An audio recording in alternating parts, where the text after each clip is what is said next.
Welcome, everyone, to Coffee with a Codex. My name is Dot Porter, and I am a curator in the Special Collections Department at the University of Pennsylvania Libraries. This is Coffee with a Codex. Every week, Thursdays at noon, I hop online with a book from our collections and tell you about it, show it to you. So you will notice that the book that we have up right now is actually a digital version of it. And the reason that we're starting here is because I've been thinking about this manuscript a lot recently because it has a kind of special place in my heart. So I'm going to tell you my little story before we actually go into it. I have been at Penn for almost exactly 10 years. I started on April 1st of 2013.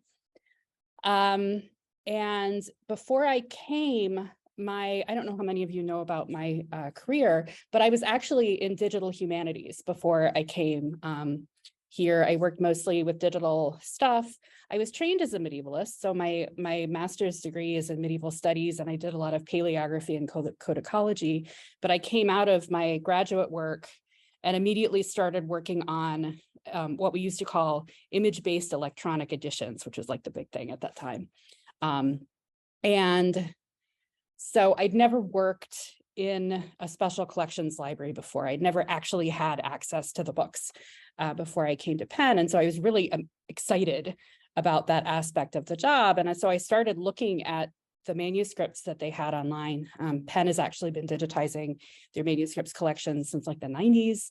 They were really early jumping on this train. And so MS Codex 1058 was a manuscript that I really gravitated towards, because if you look at it, like, it's a mess, right? It's a gloss Psalter, and I'll talk more in a minute about what exactly that means, but it's really interesting to look at. And it's clearly been used a lot. It's all messy around the edges. A lot of people had their fingers on it. And this is all stuff that I love. If you've been here before, you know, like, I love this stuff. And so I spent a lot of time looking at it online. And my first week at Penn, this was the first manuscript that I called when I was like, oh my gosh, I'm a curator. I can just take manuscripts and like look at them whenever I want. And so that's what I did. So I wanted you to look at that, because when they brought me the book in the reading room, I remember just being overwhelmed and surprised when I got it in my hand. And now I'm going to switch. So this is the book. It's literally the size of my hand. And I was not expecting this book to be the size of my hand, because the writing is so small. And so this is what it looks like. So you see it, and I was so shocked. I was so just shocked and surprised at the size of it. So I wanted to start you with this, because this was that was the experience, the like emotional experience that I had coming to this book and discovering how unbelievably tiny it is. And I'm probably going to have to zoom, you know, I can zoom in more on this. I even brought my, I have this miniature camera too, which gets really, really up close and personal views if we want to do that. So the manuscript is interesting to me for like this reason. It's also interesting for some textual reasons. So let's talk about that. So what is a gloss Psalter? So the Psalter is very simply the book of Psalms. So it's the book of Psalms. Sometimes, often actually in the later Middle Ages, it comes with a prologue. So you have a prologue that's sort of describing the Psalms. And then you have the text of the Psalms. And so the main text, that's the text that's in the relatively larger writing. Those are Psalm texts. And the glosses are essentially a commentary. So if you were here last week, I think we talked about commentaries that I'm blanking on his name, wrote on Aristotle. And up until about 1090, commentaries on the Psalms were treated separately from the Psalms. So you would have a book of Psalms, and then you'd have a book of commentary, And you would if you were going to study them, you'd have them sort of two separate books together. And starting at about 1090, scribes in Lyon, France, particularly, and then later in Paris, started experimenting with putting them all together in one book. They said, wouldn't it be neat if, this was a thing where we could actually have them together in a book? And so they started experimenting with that. And by about 1130, there was a standard gloss that you would find in manuscripts alongside the Psalms, and that was called the Glossa Ordinaria, or the ordinary gloss. And so at about 1130, you start seeing this. This manuscript is historically interesting because it actually comes within that period of time where there was this experimentation happening. So as we sort of go through, what you'll see is that the gloss doesn't fill up all the space. In fact, in some cases, there are huge spaces where there's no gloss, which is sort of an indication that it was not planned in the way that it would be planned later, that there was sort of work happening where they were sort of trying to figure out where the glosses would go. So what exactly is the gloss? I'm not a specialist in the gloss, and if anyone is, you can please drop it in the chat. But my understanding is that it sort of quotes from the church fathers and other intellectuals, theologians, little comments that they make about specific parts of the text. So if you read a chapter or a verse in a psalm, and here's what, I'm blanking on all their names now, but here's what this guy said about it, and here's what this guy said about it, and here's what this guy said about it, that kind of thing. In addition to the glosses that are around in the margins, there are also glosses, interlinear glosses, that is glosses between the lines. So I'm going to zoom in here so you can see that a little bit better. You can see there's a lot of and it's so, like, look at my finger. It's so, I can't get over how tiny it is here. And I can't remember, Amy, how many scribes were involved in writing this? Have we looked at that?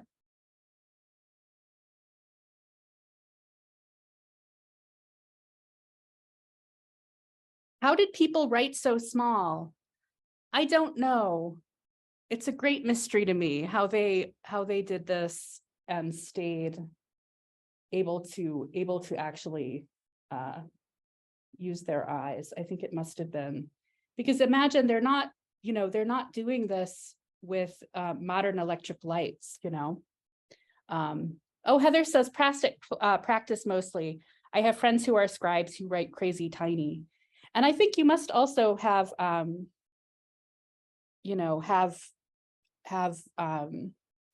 really sharp writing implements. Your quill has got to be like really sharp. Amy, I think you're talking. I can't hear you for some reason. Can you hear me now? Yes, I can hear you now. I was having trouble with my screens for a second. Okay. I was just going to say that I think that's not something that we've looked into really closely, partly because it's hard when the writing is so small. It's so hard. And even when it is different hands, it is very similar because this is being written in a monastic context where there is a particular style for the community that's writing it.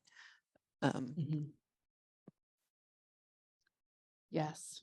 All right. Somebody is suggesting magnifying glasses used by artists. I think they would have had magnifying glasses. Would they have magnifying glasses in the 1100? I don't know enough about glass. I'm not sure they would yet. I don't know.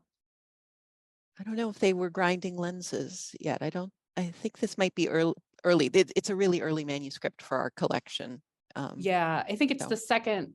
We have one codex. Oh, thank you. Somebody says yes, they were. Yes, they were. Okay, thank you. So yes, they would have had that. And Heather actually says natural light is very important. Excuse me, and being naturally nearsighted helps. Yeah, being naturally nearsighted. That's good. I kind of paused here because there's something I do want to see if we can, even though the writing is very small. I know from talking to Amy, there's sort of some fun things happening. It looks like, I don't know what is that? So those are the kind of flag-like symbol that I was telling you about. Yeah, And okay. what that means is that the word at that point is actually the end of a line lower down. Oh, So here, probably because there are two in that line, I'm not I don't know the texts of the Psalms well enough to mhm. say exactly, but I would say that ignis is the end of one line below, and maybe hominum is the end of another line below. And then you And can see then that eos is coming from yet another line below. So this psalm perhaps has there's longer more. lines that are really suited to this page size. Yeah. Yeah, it really feels like the scribe was experimenting in a lot of ways with that, because I'm seeing a lot of them. There's Eos and then there's more here. Mm-hmm. It seems like that's not actually the best approach, but They probably refined their technique later on. I hope so. Let's see. I'm trying to find a space because one of the things that I read is that the pages were ruled for the main text, but not for the glosses. Later, once glosses become a thing that scribes do a lot, you do see pages where the gloss and the main text are very carefully, like clearly, really carefully planned, because they're actually ruled separately. So you'll have one set of ruling lines for the main text and then other sets, sometimes even multiple ones, depending on how many sets of glosses you have. But this one is very early. So there's not that happening. It's also not very fancy. Clearly, it's not highly decorated. The most decoration that we see is actually that I didn't even stick around here, but this B at the very start, which is Beatus Vir, I think the first letter. So often in medieval Psalters, you see sometimes really fancy capital B's that start out the Psalters. So this one is a little bit less, but we do have a little bit of color with the red, and the pen work is kind of nice there. But then mostly it's just red capitals, or I guess initials, coming along the edge. See, now this is ruled. You see this? This is ruled. It said really clearly in what I read that the gloss wasn't ruled, but this, I hope you can see that. This is definitely ruled for the gloss. So maybe it's just sections of it that are ruled. So when I'm talking about the ruling, I'm talking about these lines which helped the scribe keep their writing straight. This is definitely ruled there. And now that I have seen it, I can see it. I can see it here too. Yeah, and it is what you're seeing. It almost looks in my Zoom. I'm looking at my Zoom thing here. It almost looks like this is just out of focus. This is not out of focus. This is actually, and if you go look at the images in the record, you'll see it. It's just worn from people, I think, using the book and turning the pages and putting their fingers on it. I'm trying to be really careful not to touch the ink as we go through. Let's see. So we've run out of red. The initials are now dark brown. Don't see any red there.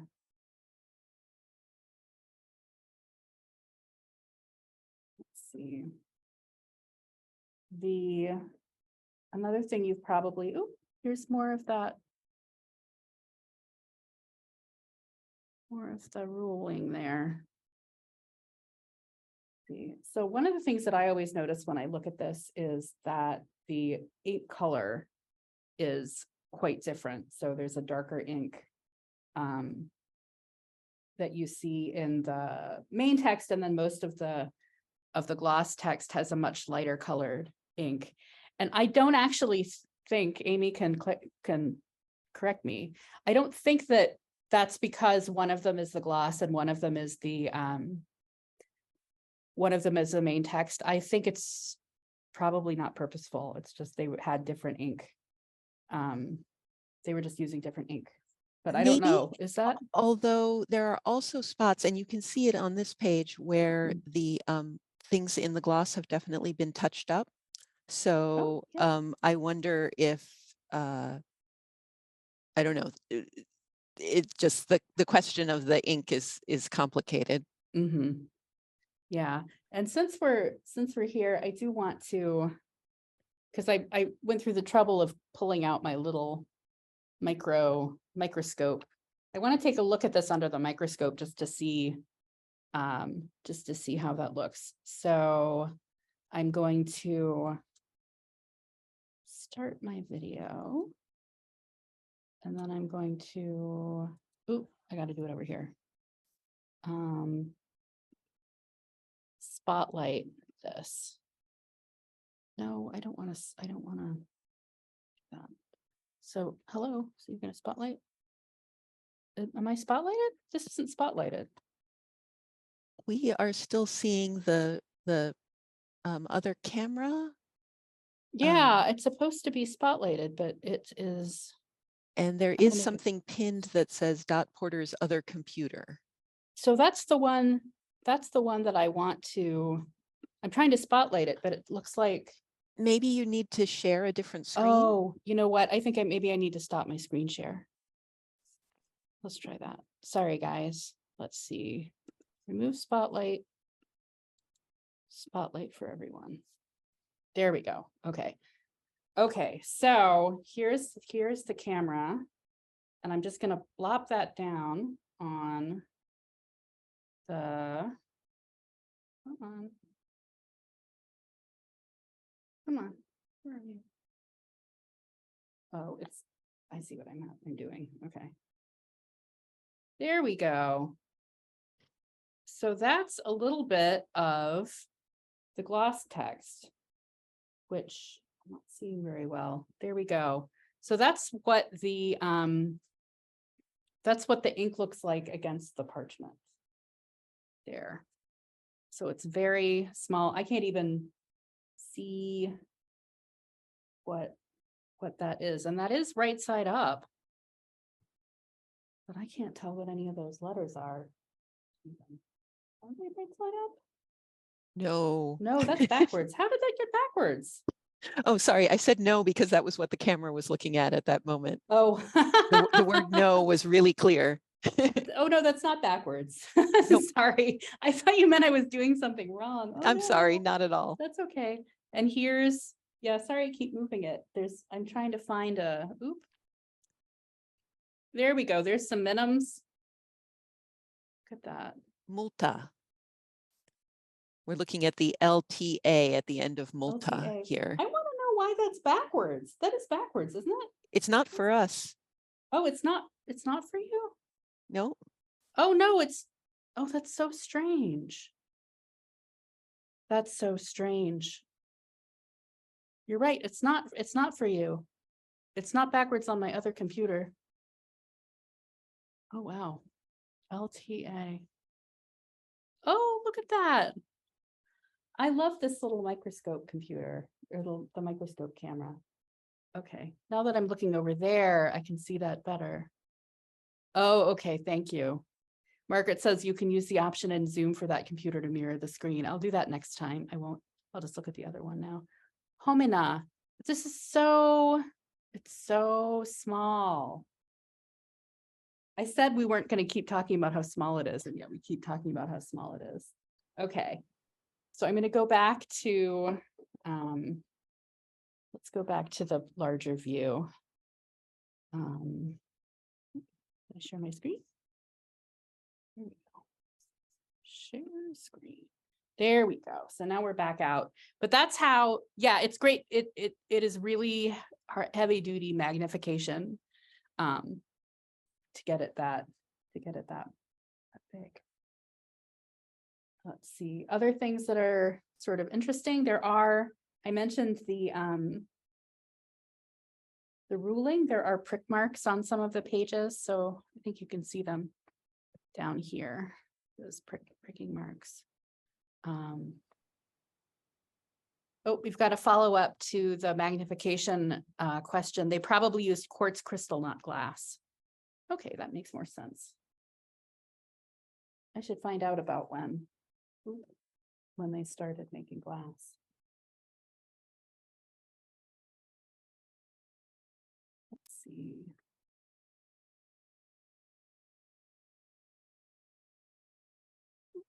That's a single leaf that's in here. And somewhere I think there's an extra, I don't think that's it, but there was an extra leaf that was added just so there could be more commentary. Here we go.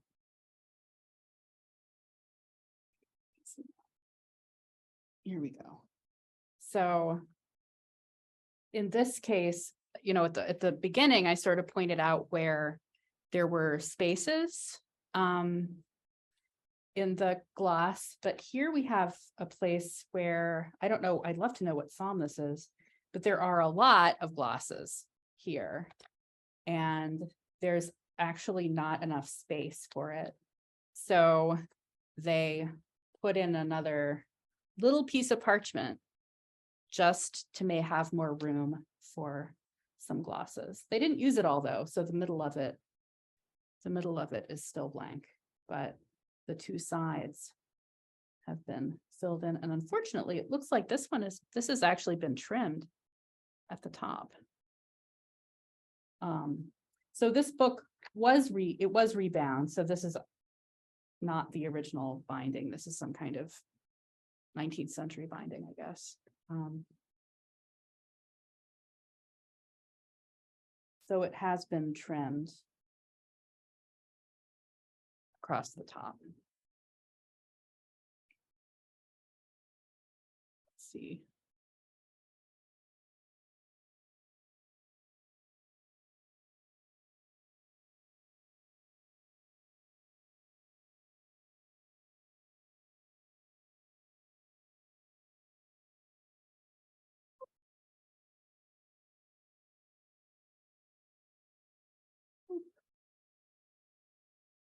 Is that the original thread? Yes, it's been rebound.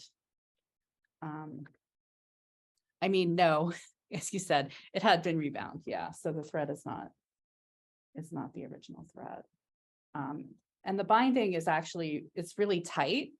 And if you can see, the book is not flat. Let me zoom out a little bit so you can see this. And this is something that happens a lot when medieval books are rebound in the later. This happens less now, but it's so tight in the spine, and then the parchment wants to breathe, so it sort of comes out on the edges, and so you end up with a book that's shaped in this unfortunate way. So it would be great if we could rebind it at some point to give it a more stable binding. But aside from the fact that it's tight, it's not actually that bad. It's not falling apart. It's just a little tight, which makes it hard to open it. So I don't know if you can tell, this is not flat at all. This is opened about this much here. Which was another thing that I didn't know, you know, when I looked at the manuscript online before, because all manuscript images are taken, you know, more or less flat. It makes it look like the book is flat, and then it comes out and you can barely open it. That's one of the reasons I like to do coffee with a codex. So you get to see more of what books really look like when you have them out in front of you.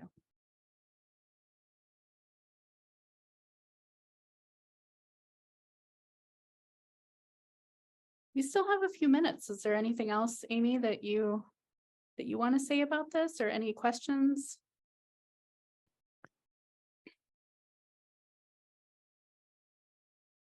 I am looking for if, I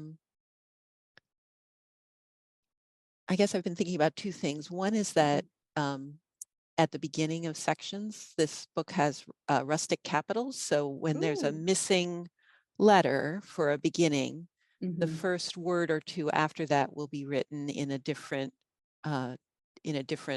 script. So like if you look about halfway down on the left where you are, Dot. Oh, right there. Yep. And Yep. they're all in capitals, but they're not the square capitals that look like they're carved in stone. They are what sometimes gets called rustic capitals. Yes. And it's just another way of making it easier to find that spot on the Mhm. page.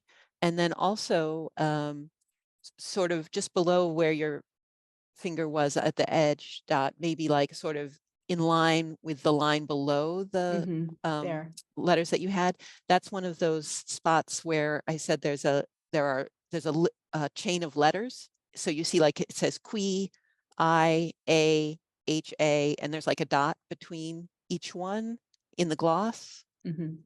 And those refer to words in the psalm text, and that's why they don't have to give the whole word, because those words are somewhere nearby in Right. the They're main gonna. text. You just need to know which ones they are.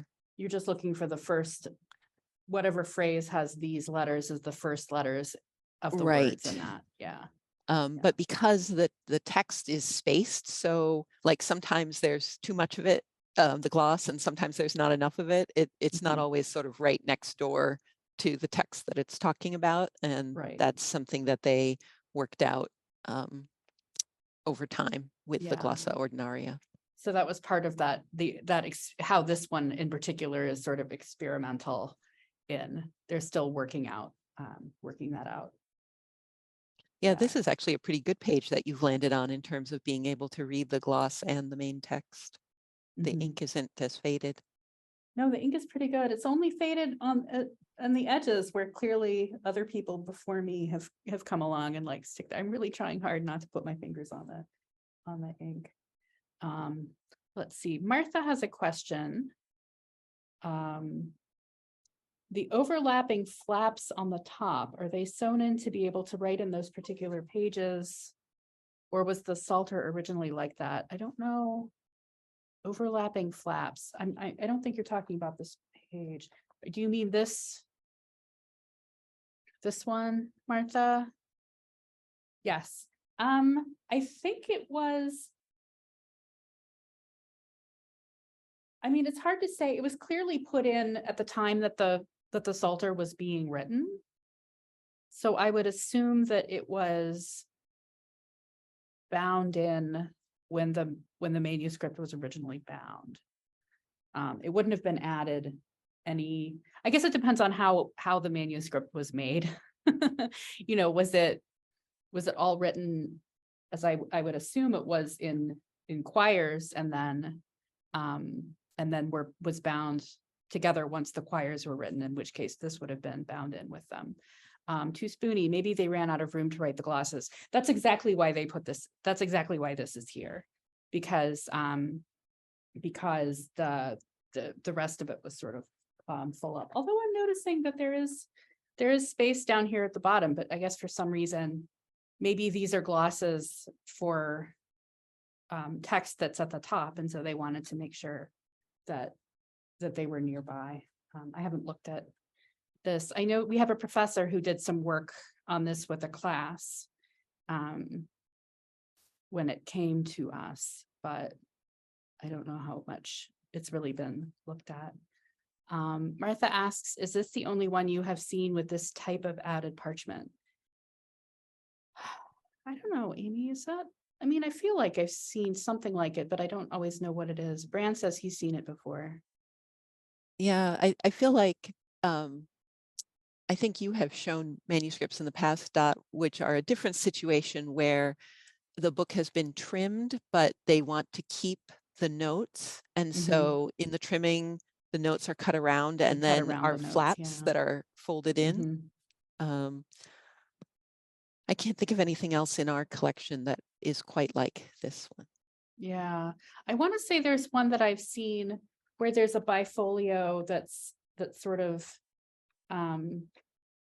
put in, but where the text looks different, but I'm not sure. I don't remember honestly what manuscript that is, so I don't know why they would have done that. But excuse me. All right. Oh, it's 12:33. I just watched the time. So so it is officially time to end, but thank you for coming on my little my walk down memory lane with this, one of my favorites from our collection. So I hope to see you all again another time, and thanks so much.